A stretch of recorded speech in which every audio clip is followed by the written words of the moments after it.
buenos días. Miren, tengo el placer y el honor de presentar al doctor Miguel Ángel Martín López. Y él viene de la Universidad de Sevilla, aunque vive en Córdoba, no se confundan, es cordobés, pero es profesor titular de Derecho Internacional Público en la Universidad de Sevilla.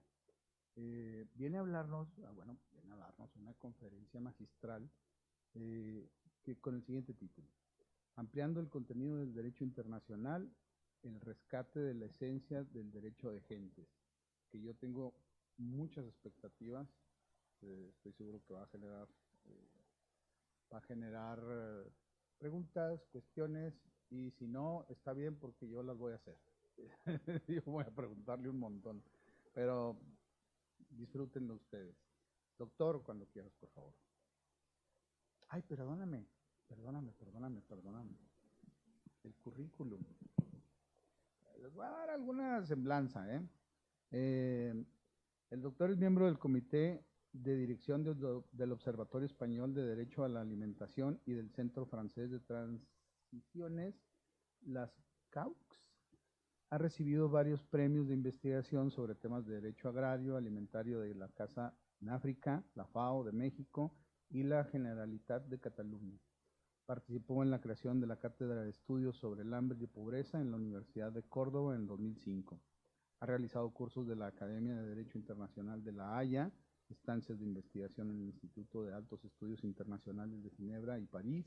Es investigador, por supuesto. Ha publicado 5 monografías sobre Derecho Internacional General, Derecho de los Tratados, Soberanía Popular y Derecho Internacional, Agricultura y Contenido del Derecho Internacional y Derecho de las Naciones, así como más de 30 capítulos de libros y artículos en revistas científicas. También tiene una amplia experiencia docente en cursos de grado, posgrado, doctorado en diversas universidades españolas e internacionales de Europa, África y América, como por ejemplo universidades de Nantes, Brasilia, Tánger, Bamako, Pinar del Río y otras muchas más. Tiene el diplomado de experto universitario en competencias docentes por la UNED, que es la Universidad Nacional de España a distancia, y ha participado en varios proyectos de innovación pedagógica y como asistente y ponente en una veintena de jornadas de formación para la docencia y la didáctica universitaria. Ha recibido la beca del Ministerio de Educación para la formación de profesores universitarios 1997-2000. También es por oposición técnico de cooperación internacional de la Diputación de Córdoba, habiendo desarrollado su actividad profesional en la misma durante casi 15 años con proyectos en América Latina, el Magreb y África subsahariana, estando en excedencia desde el 2016. Las líneas de investigación del doctor son derecho a la alimentación, derechos campesinos, tierras, semillas, derecho internacional general. Entre sus muchos éxitos y logros están las 5 monografías de autoría única sobre la formación y cumplimiento de los tratados internacionales, la soberanía, la agricultura en África y rescate de la esencia del derecho de gentes. Y también tiene el Premio de Investigación de Derechos Humanos de la Generalitat de Cataluña en 2010 y Premio de Ensayo de Casa África en 2011. Bienvenido, doctor. Gracias. Adelante. Orozco, y en primer lugar yo quisiera agradecer la invitación cursada para estar hoy aquí con vosotros en este congreso tan interesante y tan importante, ¿no? Un agradecimiento que hago al señor rector, al señor jefe de departamento, al claustro de profesores de este área y sobre todo al profesor Luis Ernesto Orozco, quien es un gran y reputado internacionalista. Bien, claro, compañero internacionalista en este sentido. Lo digo porque ahora haré algunas alusiones también. Y claro, cuando tenía que escoger el tema, dije, bueno, un congreso de ciencias jurídicas, ¿no? De investigación. Y digo, bueno, además, mejor que coger un área específica, concreta, porque la investigación se hace sobre áreas específicas, concretas, derecho a la alimentación, semillas, que son áreas muy interesantes, sin duda. Creí que lo interesante sería ver una cuestión de ciencia jurídica general, de teoría general, ¿no? Que muchas veces, cada vez se olvida más. Somos más especialistas, microespecialistas y menos generalistas.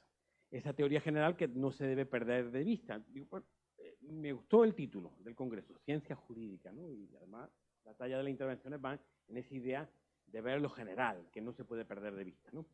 Y así, pues, digo, bueno, pues una cuestión clave que me preocupó mucho y era esa idea del contenido del derecho internacional. ¿Por qué antes se llamaba derecho de gentes, que era su denominación tradicional?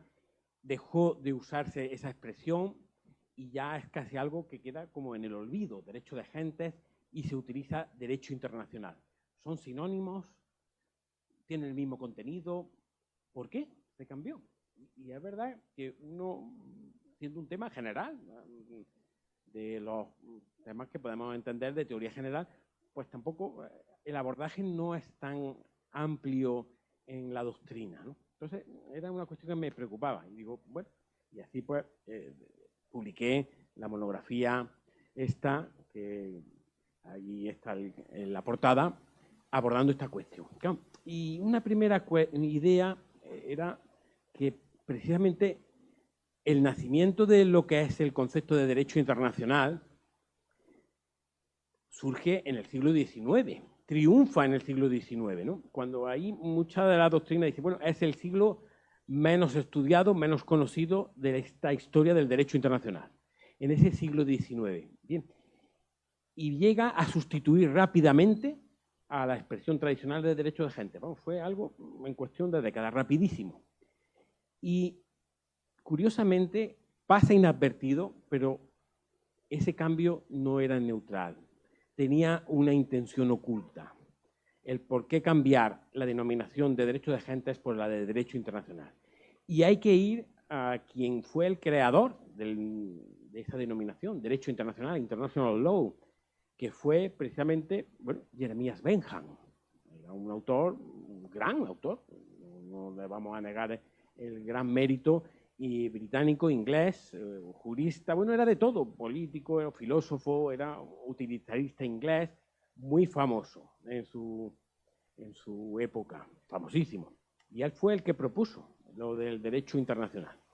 Pero, claro, los detalles de las cosas, ¿no? Y dice, bueno, y podemos entender que cultivó mucho el derecho internacional Jeremías Bentham, fue un gran cultivador del derecho internacional. Pues mire, pues no.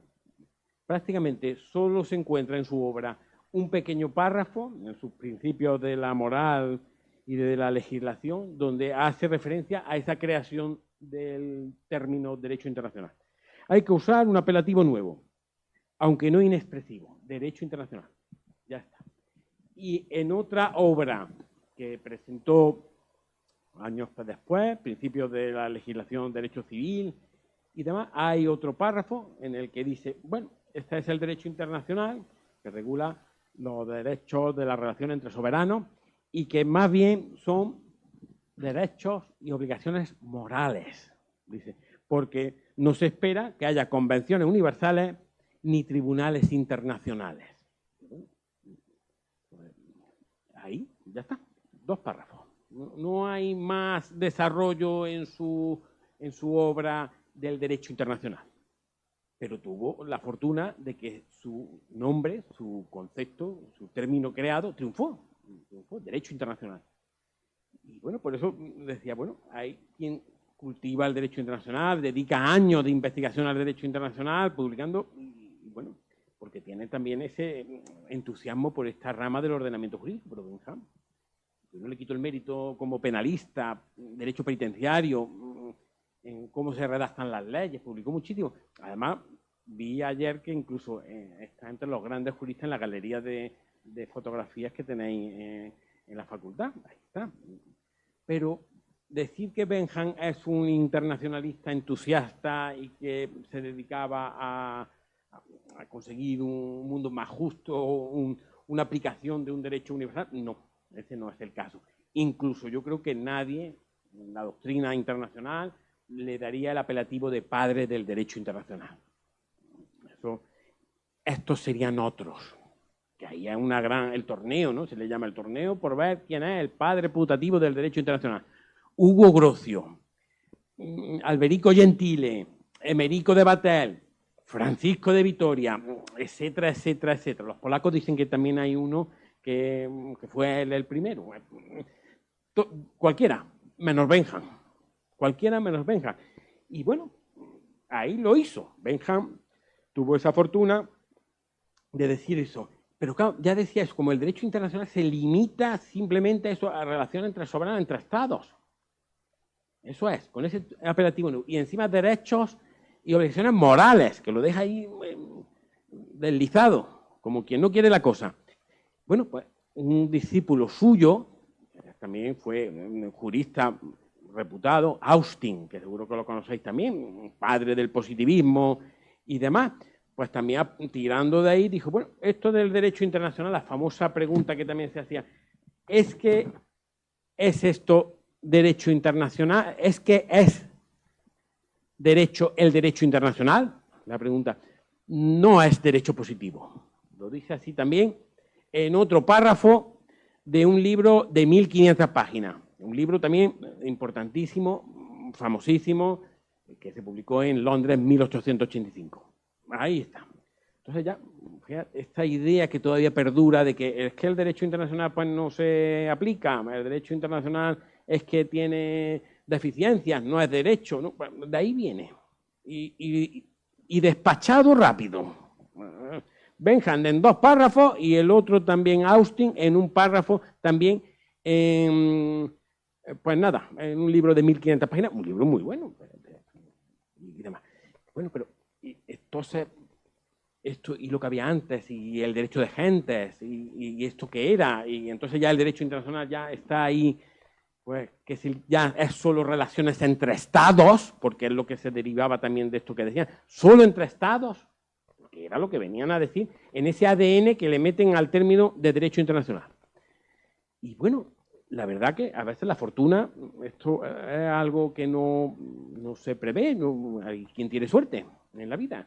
Y el triunfó. El concepto de derecho internacional, serán por varias razones, triunfó. Y se impuso en todo ese siglo XIX. Ya prácticamente era algo de lo que era derecho de gente marginal. Bueno, estas razones, viendo, oye, ¿por qué? Porque curiosamente también por aquellos entonces, otro que seguro que lo había estudiado, lo conocéis, grande también, Emmanuel Kant, ¿no? Dijo, derecho interestatal, y demás. Y no triunfó el nombre este de derecho interestatal, que a lo mejor, bueno, no, derecho internacional triunfó en esa denominación. Por eso pues, él tenía muy buenas relaciones en Europa, con las nuevas repúblicas nacientes de toda América Latina. Bueno, hubo esa suerte.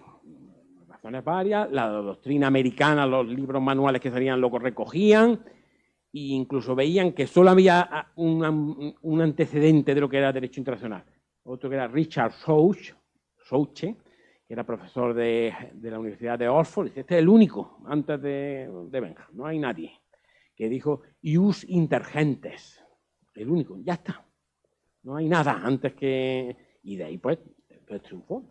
Benjam, que bueno, Benjam era un hombre también que tenía un ego grande, no decía, he sido como Moisés, antes de morir pudo ver que triunfó con su término derecho internacional, ¿no? Entre otras cosas, ¿no?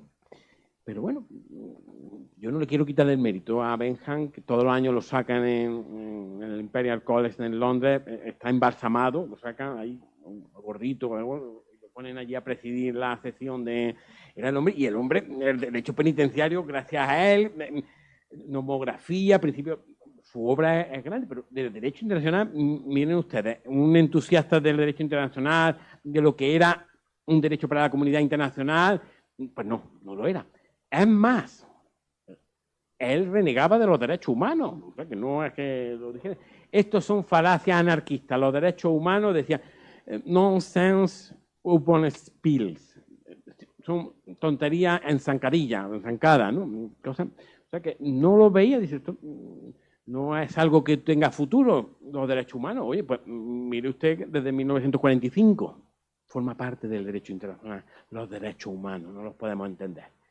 Pero bueno, lo que os quiero un poco decir que a partir de ahí, pues triunfó la idea de lo que era el concepto de derecho internacional, que lo conocemos hoy, se utiliza para todo, vivimos en un mundo internacional obrera, siglo XIX, todo es internacional. Ahí está. Pero ese ADN ya lo dejó metido, que el derecho internacional solo entre estados y que hasta tiene poca aplicación y el derecho internacional es una cosa moral y cierto carácter peyorativo. Ahí estaba.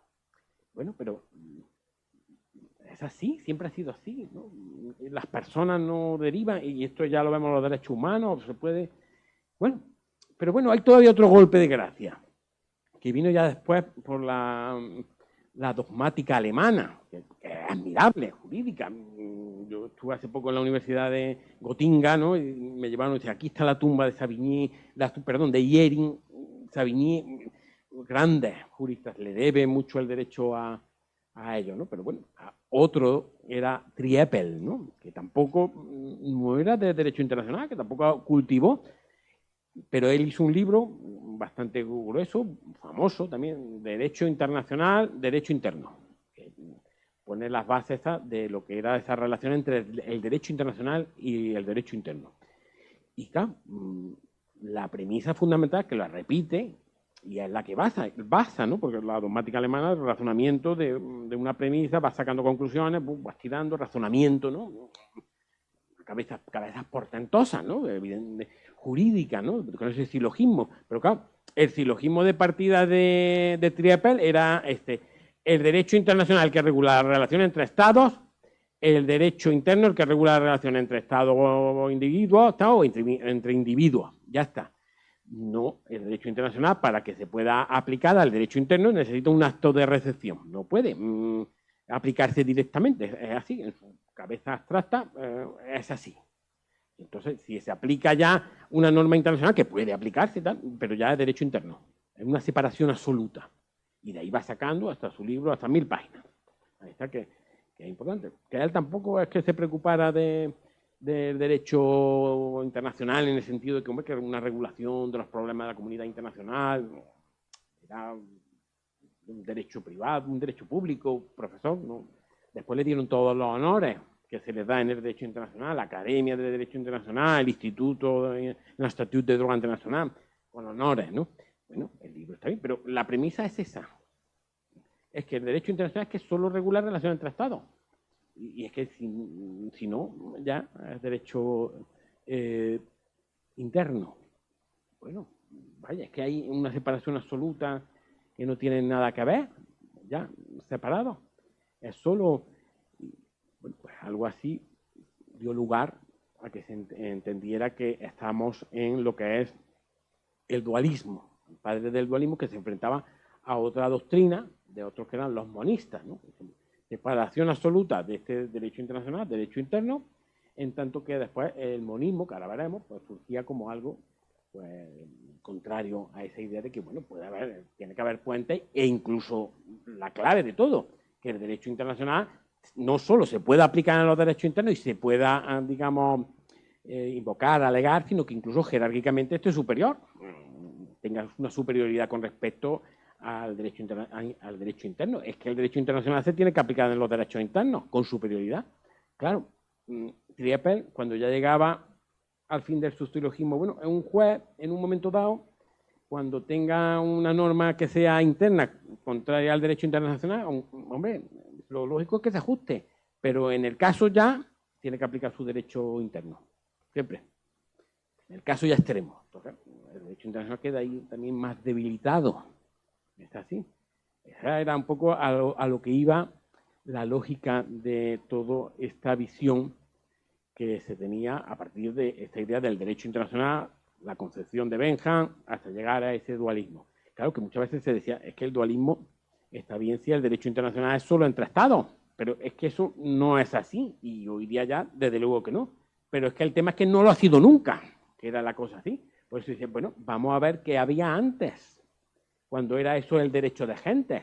Porque incluso, claro, desde esta postura, que ya triunfó, es que el derecho internacional solo entre Estados, dice, bueno, ¿y esto el derecho internacional tiene algo que ver con el ius gentium romano? Si eso era un derecho privado. Esto era un derecho privado, eso comerciante, lo conocéis, ¿no? Habéis dado ya. Esto es que no tiene nada que ver. El único en todo caso es el Richard Such, este que antes he indicado, de Oxford, que decía ius intergentium. Oye, pues aquí por eso partimos de cosas que parece que no tienen vuelta de hoja y que se ven así, aunque vea la verdad con ojos diferentes, no la ve. Y oiga, es que el derecho de gentes, el ius gentium romano, es que regulaba también cuestiones que hoy día entrarían dentro de lo que es el derecho internacional. Guerra, la declaración de guerra, cuestiones de paz, las cuestiones de inviolabilidad de los embajadores. Todo eso era también, se entendía ius gentium. Kofanov, un romanista ruso, tiene varios trabajos interesantísimos de que muestra que el derecho ius gentium no era solo un derecho privado, era también público. Es que de hecho no existía esa summa divisio entre derecho privado y derecho público. Claro, entonces cuando, no voy a hacer alegatos, porque todo esto merecería un análisis considerable, cuando llegó Francisco de Vitoria, dice, bueno, diga usted, bueno, en esto del descubrimiento de América si hay títulos. Yo no voy a entrar en la cuestión, pero él, claro, ¿a qué recurrió? Dice, bueno, ¿qué derecho puede haber para todo un nuevo mundo, con más gentes? Al derecho de gentes, fue a él, al ius gentium, porque era lo único donde podía recurrir jurídicamente para poder encontrar argumentos. Y ahí surge este derecho de gente. Pues, bueno, Hugo Grocio, Gentile, Francisco de Vitoria, padres de este derecho internacional ya, o derecho de gente moderno, ¿no? Que surgía sobre todo por el nacimiento de toda Europa, de América, nuevas gentes. ¿Qué derecho rige? Tiene que haber un derecho. Pues no se preocupó, ¿no? La escuela está de Salamanca y decía, tiene que haber un derecho. Y lo único donde podemos recurrir es al derecho de gente, que era algo que el romano pues se preocupaba de esto, de relaciones entre gentes públicas y privadas, relaciones entre personas y entre sus, digamos, representaciones públicas, poderes públicos. Era así. Se decía, bueno, pues esto los negros, ¿no? Se decía, negros son, pero gentes son. Y que tienen también de estos pueblos indígenas que se hacían acuerdos, tratados, algunos, bueno, eso que son, bueno, pues era también derecho de gente, se hacían acuerdos, que deberían ser respetados, eran derechos. Ahí está. Por eso ahora, antes lo hablábamos Koskiniemi, ¿no? Una de las grandes eminencias ahora del derecho internacional, deconstruye el derecho internacional, y dijo, es que Vitoria le pide muchas cosas al derecho de gente y lo utiliza con muchas connotaciones. Público, privado, pues sí, claro. Es que esa crítica que usted hace, claro, es que el derecho de gente regulaba no solo relaciones entre lo que puede ser intergentes, que lo dice Vitoria antes de que Suche, o otro, es que también puede ser intragentes, como lo que debería ser incluso un derecho universal. Lo dijo Vitoria. Francisco de Suárez después también dice, no, es que puede haber un derecho intragentes, que es el que debe respetar el soberano con respecto a sus súbditos y con respecto a los extranjeros. Es un derecho universal. Hugo Grocio, que también él concebía el derecho internacional como un derecho civil grande, amplio, universal, que se aplica el derecho de guerra, de paz, que lo tiene que respetar los soberanos, que se le puede exigir al soberano, que lo puedes invocar en los tribunales. Ahí está. O sea, que es que era algo, claro, Emerico de Batel, otro, por poner algunos ejemplos, el derecho internacional es algo que los estados deben cumplir hacia sí mismos y se le puede exigir por parte de los súbditos ese cumplimiento de ese derecho de gente, que sin duda es derecho interno también. Ahí está. Entonces, Américo de Batel, que a mí me gusta, por ejemplo, la agricultura, ¿no? Estos temas, oiga, que es que tiene obligaciones el Estado de fomentar la agricultura y proteger a los campesinos y a la gente que se dedica a estas cosas, en su Estado también, y forma parte de ese derecho de gente, por encima. de sus reglas que pueda establecer. Un derecho universal, eso era como se concebía.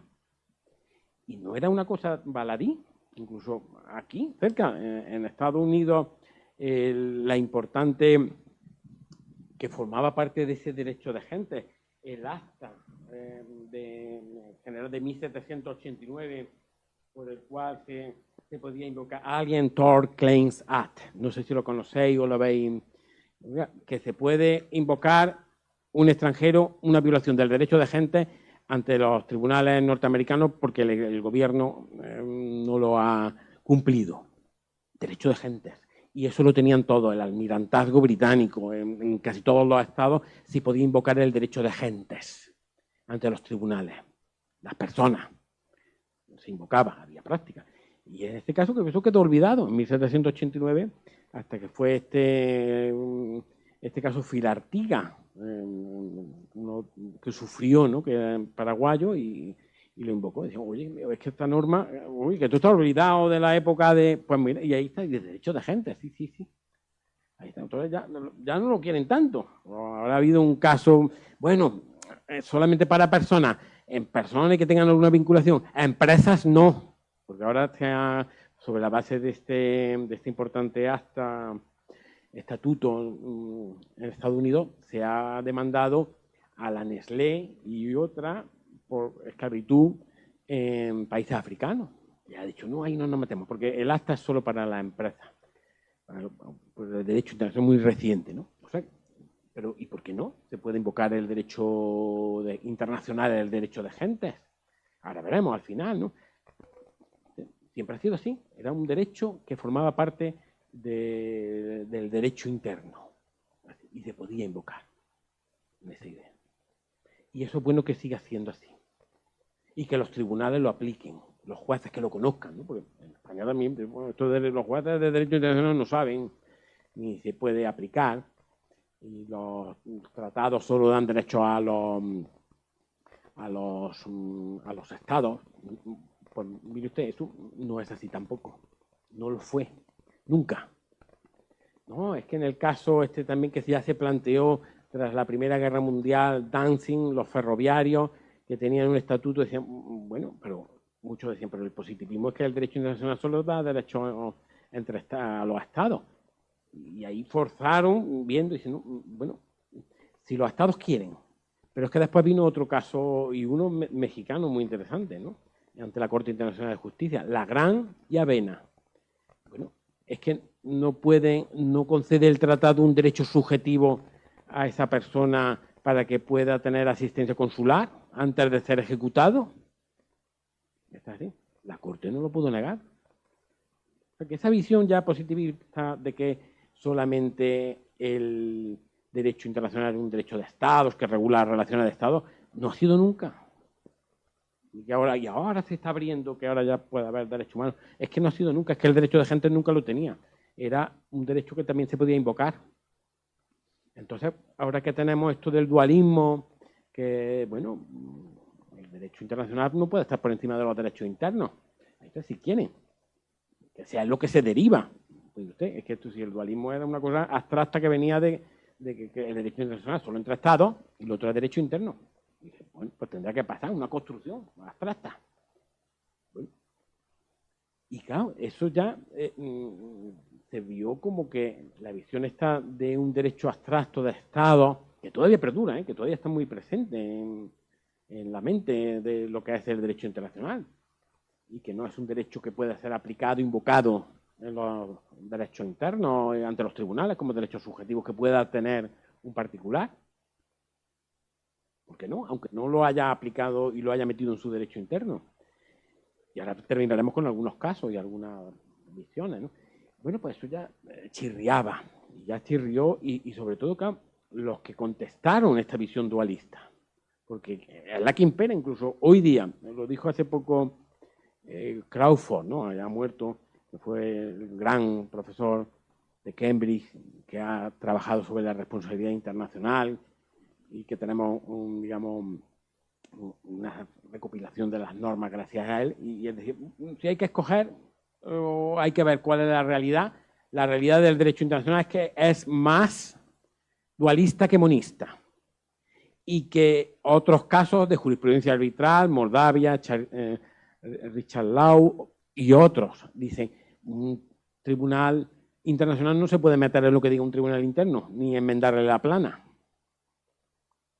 Y en caso de duda, lo que hay que aplicarse es el derecho interno y no el internacional. Tiene una supremacía.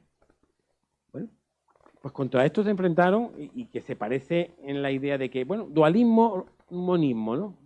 Bueno, esto como en Sevilla, ¿no? O eres del Sevilla o del Betis, ¿no? Bueno, pues nosotros, unos estados son monistas y otros dualistas, como el que, bueno, nosotros permitimos que se aplique directamente, o otros son dualistas, como una cosa así a escoger. Bueno, pues es que eso es abrir la puerta a que no se aplique el derecho internacional, a admitir el dualismo. Una excusa, mire usted, es que se tiene que aplicar. Y ahí, por eso, cuando se hablaba de monismo, no era una cosa, por eso, bueno, mejor que el derecho internacional tenga entrada. No, era un debate del fundamento último del derecho internacional. Y era Hans Kelsen y otro autor muy curioso, extraño, que incluso hasta en derecho internacional muchos de nosotros hasta te cuesta entenderlo y se le ve como alguien raro. George Sell, eran los dos, fueron los que ahí tuvieron un debate que además se conocían, ¿no? Se mandaban cartas entre ellos, y tenían una relación, que eran los que combatieron esta visión dualista, de que el derecho internacional es una cosa ajena al derecho interno. Ahí los dos se enfrentaron. Claro, y a mi alumno le hace mucha gracia, porque dice, bueno, Hans Kelsen, positivismo, uno de los autores más importantes, ¿no?, de la ciencia jurídica, ¿no?, pues del derecho internacional. Era profesor de Derecho Internacional, terminó siendo profesor de Derecho Internacional, y pidiendo la jerarquía superior del derecho internacional sobre los derechos internos. Hans Kelsen. O sea, que no, eso parece una cosa así que nadie, el derecho internacional que no sirve, tal. Hans Kelsen, ciencia pura del derecho, pues ahí estuvo. Y George Sell, ¿claro? Y ahí los dos tenían ese debate, claro. Como era también Kelsen de formación, ya me han puesto la señal de los 5 minutos, pues agilidad, sino eso para, él decía, por razonamiento, silogismo, dice, bueno, jerarquía superior, él pensaba, pero claro, si el derecho interno está por debajo, pues tiene que ser nulo, y nulo no es, porque el derecho interno sigue siendo válido. Pero George Sell, que es una figura interesante, ya no da tiempo, si eso en el debate podemos hablar, que seguía hablando de derecho de gente. Hablaba de una teoría rara, el desdoblamiento funcional, que casi nadie la entiende, pero él tenía esa lógica, dice, el derecho internacional te tiene que fusionar con el derecho interno. Y se tiene que aplicar, y lo tienen que aplicar todos. Y lo tienen que aplicar los estados y los tribunales. Ahí está. ¿Y a qué voy con esto casi ya intentando terminar? Pues claro, es que hoy día cada vez más se está pidiendo que se aplique el derecho internacional por los derechos internos, los litigios climáticos, los litigios estratégicos de derechos humanos. Se tiene que aplicar ahora, porque, por ejemplo, las convenciones de Ginebra del derecho internacional humanitario, que si te pegan una bomba a esta persona allí en Gaza, dices, pues miren, pues me ha dejado sin una pierna y tal, y yo es que no tengo derecho, yo no puedo invocar y demandar al Estado de Israel. Ah, no, es que eso no se puede. No, ¿y dónde encuentra usted fundamento? Hay jurisprudencia de Alemania, de Tokio, alguna también de Colombia. No, es que no son. Y de otros tratados, porque son non-self-executing, que no son autoejecutables. Esa norma, ¿dónde está? ¿Ha habido algún pronunciamiento de la Corte Internacional de Justicia sobre la non-self-executing de los tratados? Os pongo un ejemplo así, por eso ahora podemos ver en el debate de lo que se pide que sea el derecho internacional y que se aplique. Guatemala, desnutrición extrema, en muchas zonas, no hay norma. Sí tenemos el Pacto Internacional de los Derechos Civiles y Políticos, que se entiende que es pues, también non-self-executing. Tiene que haber una norma interna que lo aplique. Y bueno, y no dice que el derecho a la alimentación está reconocido. Vamos a invocarlo. Un tribunal en Zacapula, un juez de provincia que le llega una cosa, derecho internacional, una norma que no sabe, pues, que no lo ha estudiado. Pues sí lo ha reconocido. Ha sido una victoria, es un litigio estratégico. Estos también, muchos de los que se están pidiendo, que antes he comentado, de Nestlé, tal, por la esclavitud de niños, bueno, usted tiene también una responsabilidad, ha contratado subsidiaria suya, pues ahí tiene, pues esos derechos humanos. Pues los tribunales internos pueden también aplicar el derecho internacional, no pueden, debieran. Así era en sus fundamentos clásicos del derecho de gente, de ese derecho internacional, un derecho universal, que no es solo de estados, que ya está cambiando en muchas cosas, los derechos humanos existen.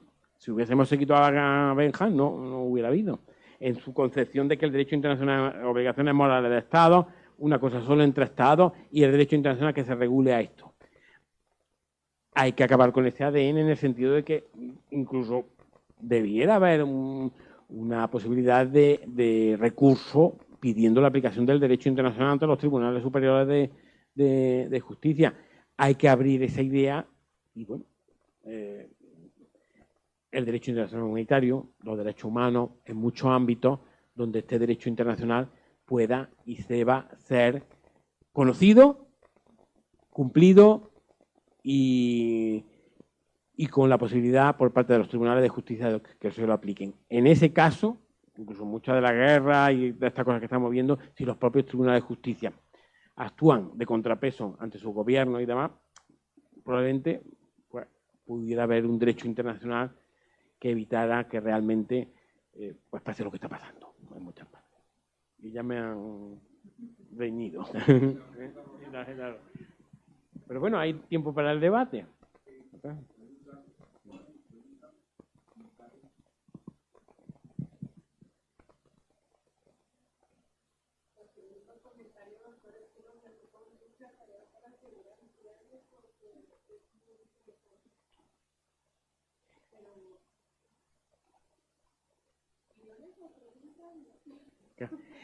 Es una cuestión interesante todo lo que los litigios estratégicos, ahora que se están haciendo, bueno, que se busque la aplicación, que se consiga una sentencia ya, si tiene ahí, te sirve de base, y el derecho internacional, en muchas de estas áreas así que están todavía un poco difusas, cambio climático, los litigios, oiga, pues mire, el Tribunal de Holanda de La Haya, pero no el de la Corte Internacional de Justicia, sino el Tribunal Ordinario, ha dicho que el Estado tiene obligación de cumplir el derecho, proteger determinados derechos de las personas intentando limitar este cambio climático. Urgenda también, otra sentencia clave. Se están produciendo muchas. Hay muchos casos de esto de litigio estratégico en muchos campos en los que se está intentando conseguir pronunciamientos judiciales que vayan rompiendo y vayan haciendo avanzar el derecho universal y este derecho internacional. O sea que va a ser una cosa de futuro. Y son muchos los campos. Otro también que salió también hace poco, el tribunal también norteamericano, que condenaba una de las agencias del Fondo Monetario Internacional porque algunas comunidades de pescadores en la India pues habían quedado, bueno, ante una gran obra que estaban haciendo pues, desprotegidas en su derecho, en su hábitat, y habían perdido. Lo han litigado y lo han ganado. ¿La base cuál es? En gran parte del derecho internacional. Estas normas están ahí. Y otro, y en derechos humanos, es el fundamento. Eso, que esto no es una cosa ahí que se quede en algo abstracto, el derecho internacional de estados, no ha sido nunca, es un derecho de gentes.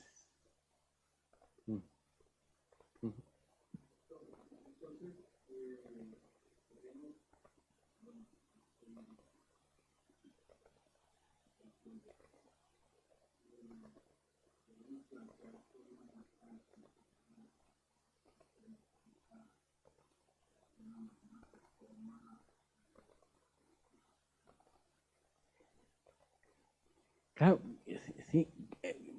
Claro, Immanuel Kant que abordó todo en ese sentido, ¿verdad? Claro, abordó todo. Y él, claro, que en su concepción, él incluso propuso el nombre, ¿no? De un derecho interestatal, pero no fraguó, pues bueno, no era tan conocido. Pero en su obra La Paz Perpetua, que es un opúsculo, él defendía eso, una comunidad de derecho. Que propugnara el derecho, que se cumpliera el derecho. ¿Así?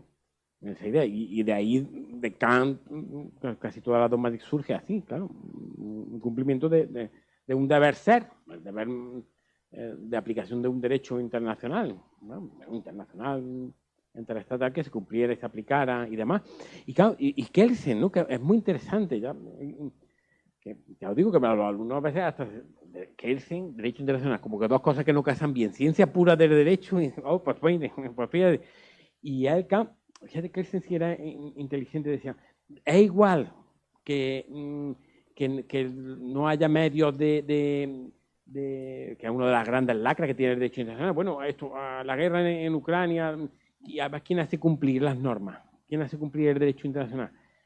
Es difícil, complicado, ¿no? Porque ese es el tema que no se tiene en un mundo de soberanías estatales. ¿Sí? Pero si no, pero lo importante, y lo que puede hacer por lo menos, que haya tribunales que digan el derecho. Ya se cumplirá. Pero por lo menos que no haya subjetividad a la hora de una determinación subjetiva del derecho internacional, que eso ocurre también. Pues, a ver, dice, yo tengo derecho aquí a una legítima defensa, a defenderme, y con eso a arrasarlo todo. Bueno, el derecho, si se dice el derecho, una jurisdicción te diría, bueno, usted ya está aquí, sí, esto no. Algo así, ya, lo que es un tribunal de justicia. Y por lo menos decía que aunque no haya esto, pero que se acepte que haya pronunciamientos judiciales, ya se cumplirá. Hay que confiar en esa cuestión. Pero por lo menos lo que no debe haber es subjetividad. Y Tribunal Internacional cada vez hay más, y habrá más. Tiene que verlo y irán surgiendo. En comercio, en la regla del comercio internacional, fíjate cómo ahí, bueno, que cada uno haga lo que quiera, no es bueno. A veces ganará, otras perderá, pero por lo menos tiene seguridad. Y se estableció el sistema este de los paneles, que más o menos casi son casi sentencias, prácticamente, lo llaman de otra manera, tiene su... Pero en materia del comercio internacional, de la OMC, la victoria del derecho. Y hay que confiar que lo mejor es que haya, una vez se ganará, otras perderá. Pero por lo menos que se diga el derecho. Fíjate, aquí me comentaban ayer, ¿no? El chamizán, ¿no? Es que esto es parte de Estados Unidos, no, sí, ya se tenía la sentencia arbitral, más tarde o más temprano lo cumplió. Contra el derecho no puede ir. El caso este, mire usted, y ahora esto de lo de Palestina, bueno, pero el derecho lo tienen, objetivamente, reconocido, claro. Ya se cumplirá.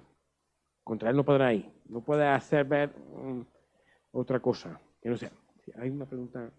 Sí.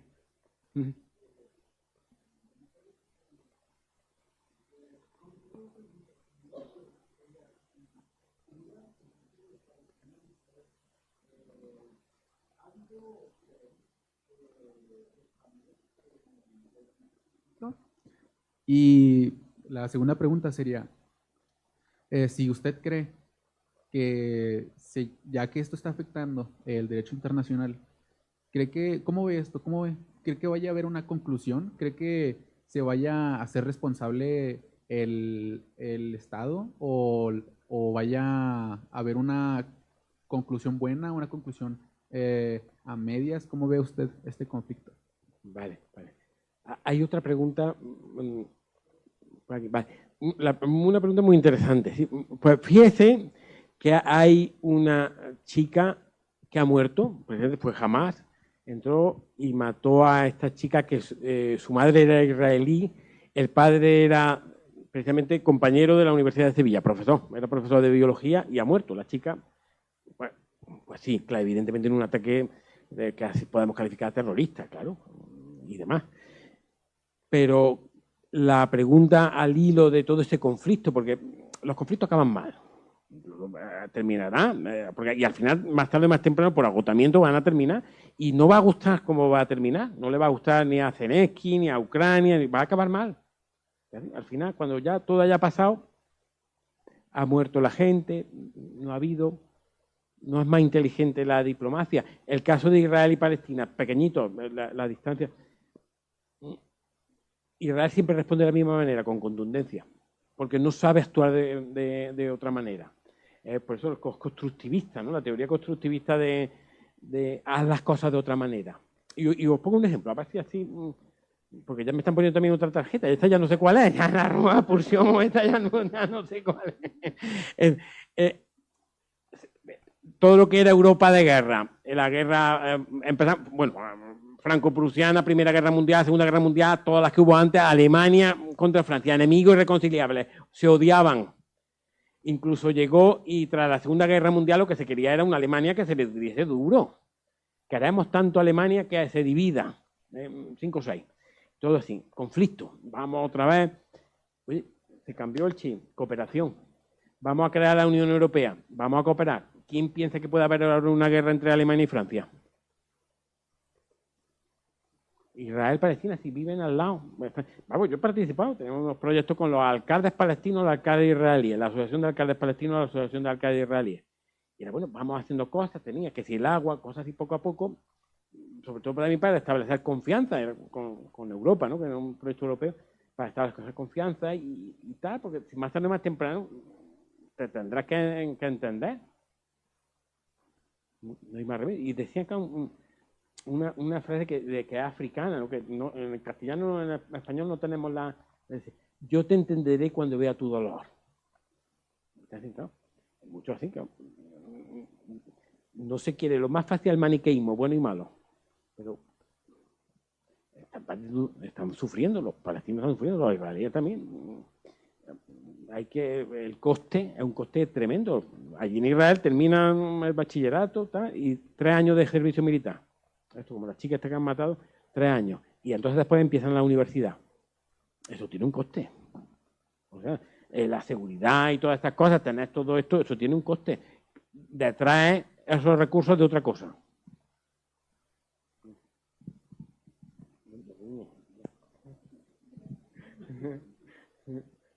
Bueno, el último no. Sí. Sí. Pero el último. Venga. El último no. Venga.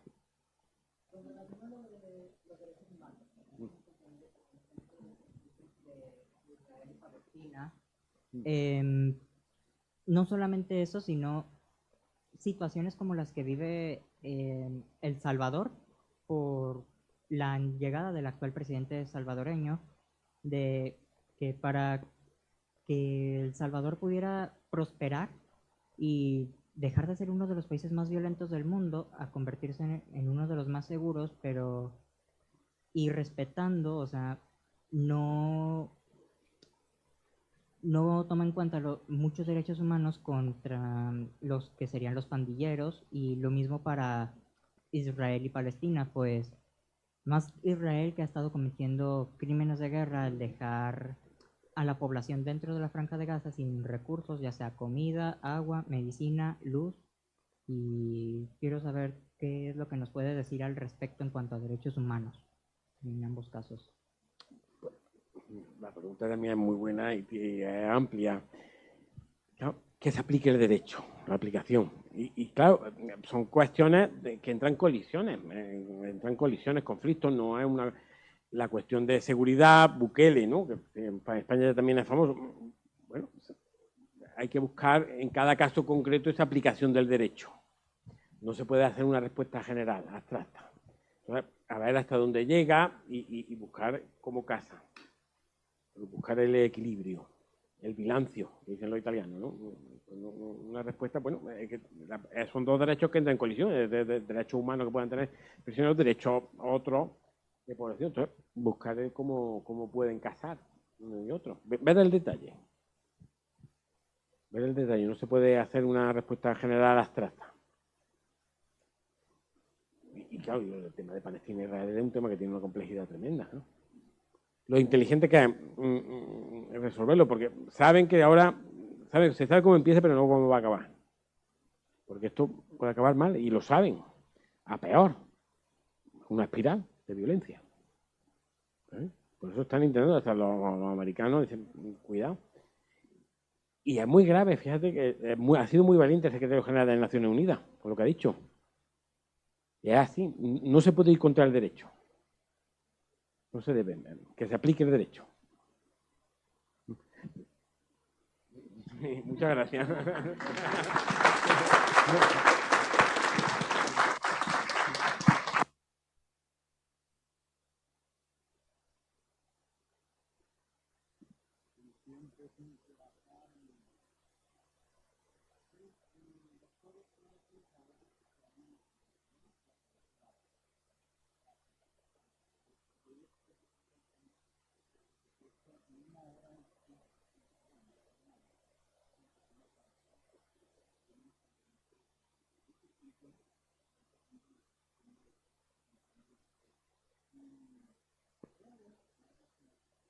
tú tranquilo que está en línea, ¿no? Es un ebook, entonces pueden buscarlo con el nombre de él o con el nombre del libro y pueden acceder libremente a eso.